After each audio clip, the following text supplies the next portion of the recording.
नमस्कार मित्रों, वंदे मातरम, जय सिया राम, जय गौ माता की। आप सभी का स्वागत है आपके अपने YouTube चैनल गोवर्धन पंचगव्य परिवार में। हम यहाँ पर जो भी जानकारी आप लोगों के साथ साझा करते हैं उसको पहले प्रयोग करते हैं और प्रयोग करने पर हमें उसका अच्छा रिजल्ट मिले तो आप लोगों के साथ साझा करते हैं। हमारा आज का जो विषय है वो है बवासीर। बवासीर क्या है, बवासीर क्यों होती है और बवासीर को कैसे आप ठीक कर सकते हो। क्या बवासीर परमानेंट ठीक हो सकती है? इन विषय पर हम आज बात करेंगे, क्योंकि बहुत सारे लोग भ्रमित भी करते हैं बवासीर से संबंधित। तो सबसे पहले हम बात करेंगे कि बवासीर होती क्यों। बवासीर दो प्रकार की होती है, एक खूनी और एक बादी। दोनों का कारण लगभग एक होता है और दोनों की दवाइयाँ भी आपस में काफ़ी मेल खाती हैं। दोनों का जो प्रमुख कारण होता है वो होता है आपकी बड़ी आंत का सड़ना। क्योंकि जब आपकी बड़ी आंत सड़ती है तो उसके अंदर गैस बनती है।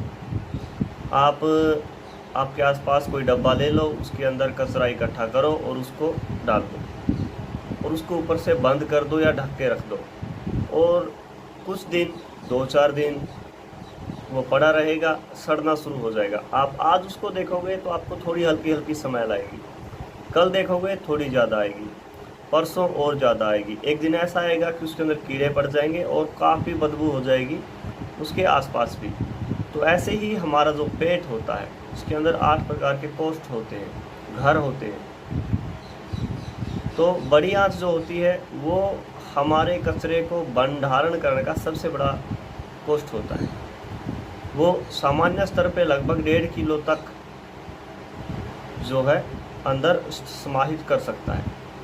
तो होता क्या है, हम जब खाते हैं हमारी पाचन क्रिया बिगड़ जाती है, या फिर हम बहुत ज़्यादा फास्ट फूड खाते हैं, या तला हुआ ज़्यादा खाने लगते हैं, या भुना हुआ ज़्यादा खाने लगते हैं, या फिर हमारे भोजन के अंदर चिकनापन कम हो, या घी खाना हम छोड़ दें, या फिर हम जल्दबाजी में फटाफट खाएं, ये भी इसका एक कारण हो सकता है।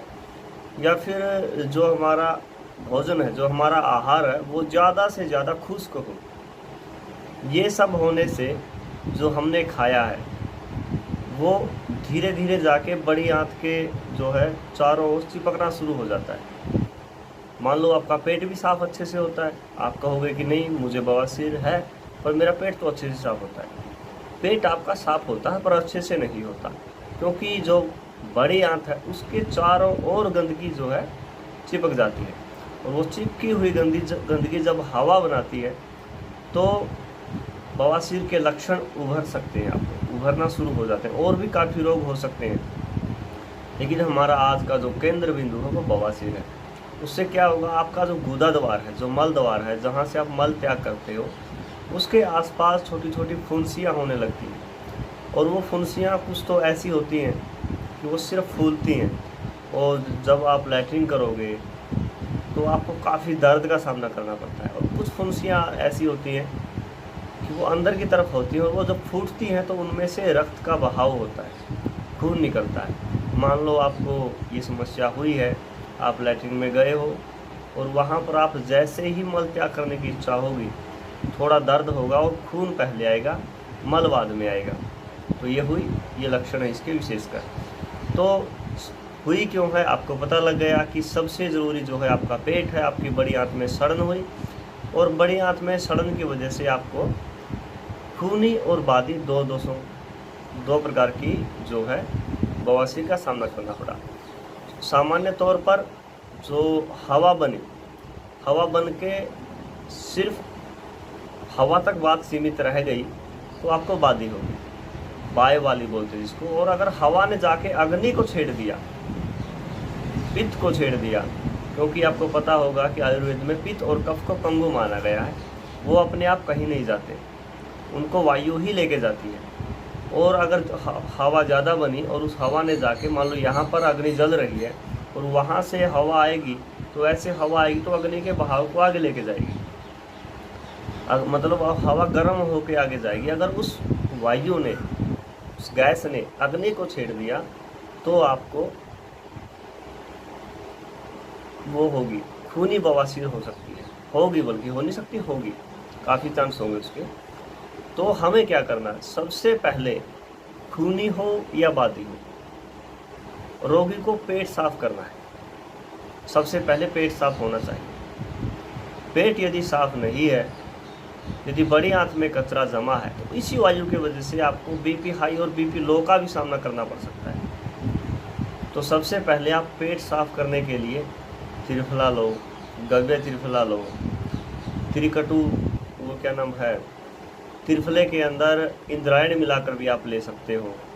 और भी हमने वीडियो डाली हैं कि कब्ज के लिए कैसे हमें काम करना चाहिए। शाम को सोते समय यदि किसी को भी बवासीर हो, खूनी हो या बाती हो, एक बात पल्ले बांध लो कि शाम को सोते समय दूध के अंदर 2 चम्मच घी लेना है, घी। और जिन लोगों का बीपी हाई होता है पहले ही, तो वो घी की जगह पर शहद का प्रयोग कर सकते हैं। शहद भी इसमें काम कर सकता है, करेगा, शहद भी अच्छा काम करेगा। शाम को दूध में ले लो, और सुबह मान लो आपको लग रहा है कि आपका पेट साफ नहीं होगा, तो 1 गिलास पानी ले लो, उसको थोड़ा गुनगुना करो, और गुनगुने पानी के अंदर शहद मिक्स कर लो, और उसी पानी के साथ आप जो है थोड़ा त्रिफला ले लो, त्रिफला ले लो, बहुत अच्छा है। और जो अगर गौमूत्र ले लो तो और भी अच्छा है। गौमूत्र के अंदर एक विशेषता और होती है, मान लो आपने गौमूत्र ले लिया और वो कपड़े से 1 बार छान लिया आपने, तो 1 दस्त लगाएगा। 2 बार छान लोगे तो 2 लगाएगा, 3 बार छानोगे तो 3 लगाएगा, 4 बार छानोगे तो 4 लगाएगा, 5 बार छानोगे तो 5 दस्त लगाएगा। ये खास विशेषता है गौमूत्र के अंदर।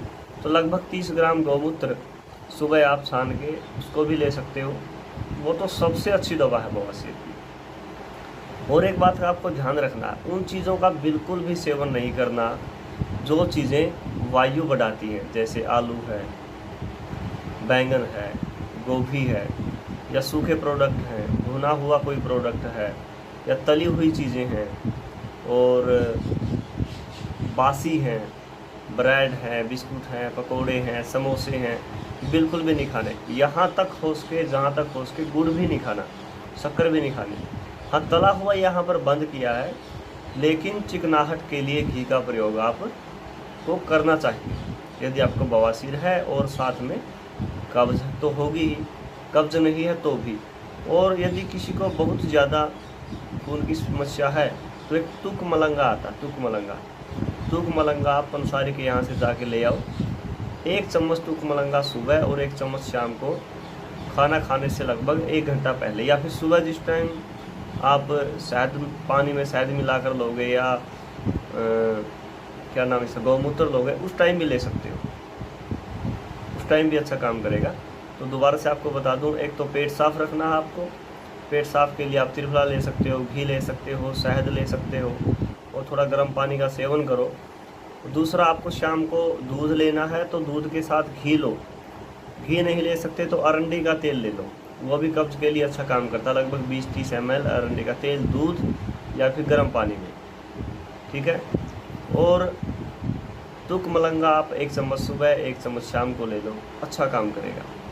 और यदि आपके पास स्थावर है तो और भी अच्छा काम करेगा। लेकिन पेट आपको साफ रखना। 100 का जोर जो है वो ये है कि अगर आपको बवासीर है कैसी भी, तो आप पेट को साफ रखो। अकेले घी से भी लोगों को जो है हमने ठीक होते हुए देखा है। इन्हीं शब्दों के साथ नमस्कार।